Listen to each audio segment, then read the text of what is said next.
आप सभी को शैलेश म्यूजिक की तरफ से हार्दिक शुभकामनाएं करता है और करता ही रहेगा। DJ Shailesh music.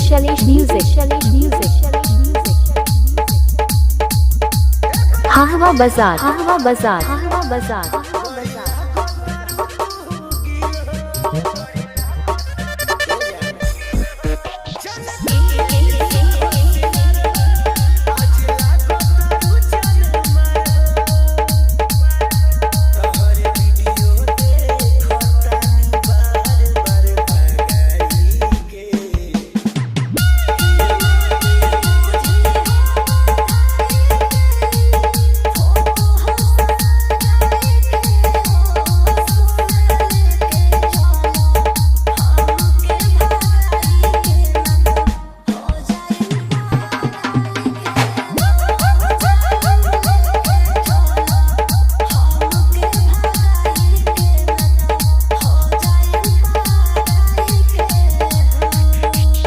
आप सभी को शैलेश म्यूजिक की तरफ से हार्दिक शुभकामनाएं करता है और करता ही रहेगा।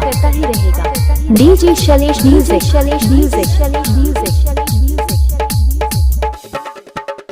हाहवा बाजार।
DJ Shailesh music.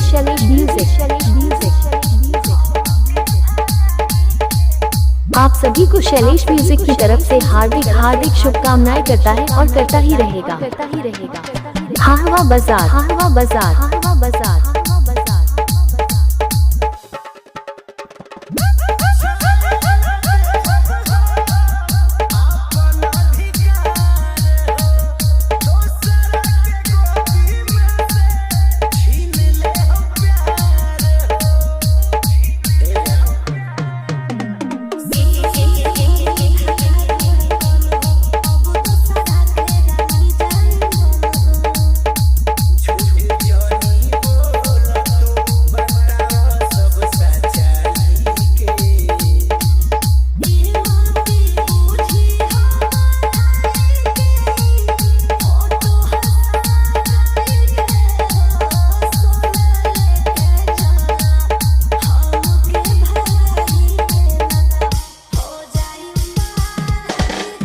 आप सुन रहे हैं डीजे शैलेश म्यूजिक को।